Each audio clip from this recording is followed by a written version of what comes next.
The 19th century, a time of boundless human ambition, fueled by a terrifying, unsustainable hunger.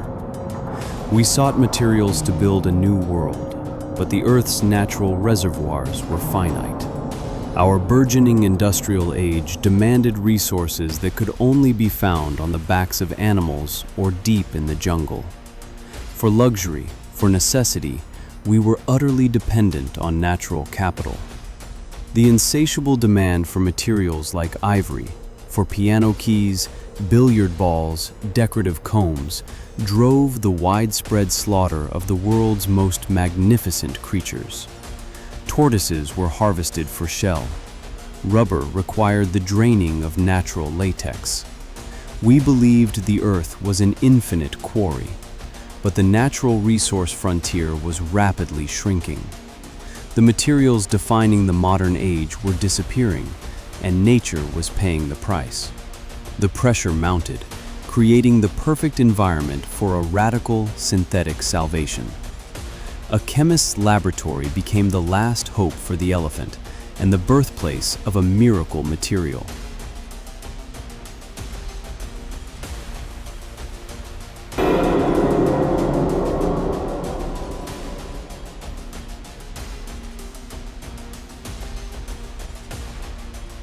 Enter the synthetic polymer, a creation born not of nature's slow design, but of pure chemical ingenuity. Derived from the Greek word plastikos, meaning to mold or shape, plastic promised democratic abundance where natural resources offered scarcity. In 1907, Leo Baekeland synthesized the first truly artificial polymer, Bakelite. This material, produced by the polycondensation of phenol with formaldehyde, was strong, lightweight, and cheap to produce. It was a triumph of chemistry. Suddenly, we could manufacture complexity without needing a tusk, a shell, or a grove of rubber trees. This invention facilitated a fundamental industrial shift, freeing us from dependence on non-renewable natural sources. Nylon, a synthetic creation, replaced natural silk in brushes and parachutes. Polymers became the literal epidermis of modern life. The promise was kept. The creation of stable, synthetic materials eased the crushing demand on the natural world. In this way, plastic became the savior of the elephant, delivering the ultimate moral good.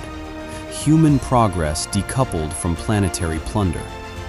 The material that built the modern world was celebrated for its utility and convenience.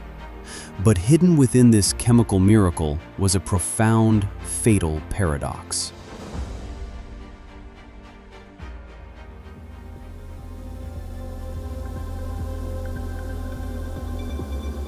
The pivot came after World War II. The very traits that made plastic revolutionary, its durability and low cost, were weaponized. Companies that had manufactured ultra-durable polymers for military use, like life rafts, suddenly needed a massive new civilian market. The genius of disposability was born. Why clean a container when you can just toss it? This shift normalized the use of materials engineered for immortality, supermaterials with incredibly strong molecular weights, for products intended to be used only once. This was the moment of corruption. The core problem was never the polymer itself, but the industrial decision to make half of all plastics single-use and disposable. This convenience-driven culture established an entrenched dependence on a material we love to hate, but couldn't live without. This linear model of take, make, dispose became exceptionally successful in providing affordable goods, fundamentally displacing the older economy that valued reuse. But this hyper-efficiency ignored one critical question: where does indestructible material go when it's thrown away? The answer is now inescapable. Everywhere. The world plastic industry produced over 380 million metric tons annually by 2023, reaching a staggering 400.3 million metric tons in 2022. This production is expected to triple by 2050. Today, approximately 8 million tons of plastic is dumped into the world's oceans every year. Experts estimate that by 2050, the volume of plastic waste in the oceans may surpass that of the fish population. Over 80% of this ocean plastic originates from land-based sources. We are coated in plastic like a disease, and the crisis is no longer just plastic waste. It is microplastics, particles smaller than 5 millimeters, and nanoplastics, particles smaller than 1,000 nanometers. The problem isn't that the plastic biodegrades. It simply breaks up into smaller, more insidious pieces. These invisible fragments have been found everywhere, from the deep ocean floor to the snow on Mount Everest. Due to their minute size, nanoplastics can permeate crucial biological barriers, including the blood-brain barrier. The material's inherent toxicity arises not just from the particles themselves, but from the chemical additives used to give plastic its properties. Plasticizers like phthalates and strengthening agents like bisphenols, BPA, leach out, mimicking or blocking hormones. These endocrine disruptors are associated with decreased fertility, cancer, and obesity. When marine creatures ingest plastic, they are consuming these toxic poison pills, which then enter the human food chain. And the systemic solution we rely on is failing: recycling.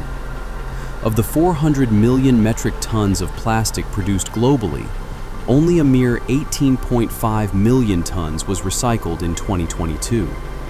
We throw away over 38 billion plastic water bottles every year in the US alone. The rate of global plastic contamination overwhelmingly outstrips the rate of regulatory action. We created a brilliant material to save nature from our consuming ways. We invented a synthetic substitute to stop the bloodshed of elephants, to save the tortoise. But we corrupted that genius with the concept of disposability, unleashing a crisis that operates on a scale far beyond ivory poaching.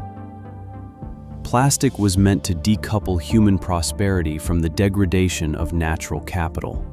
Instead, the very invention that spared the megafauna of the 19th century is now actively destroying the global ecosystem, coating our lands, choking our oceans, and filling our own bodies with toxic, microscopic fragments. We replace natural scarcity with synthetic, unending abundance. And the terrible irony is that we are now facing a new existential scarcity, the scarcity of a healthy planet. We successfully saved the elephant, only to poison the world.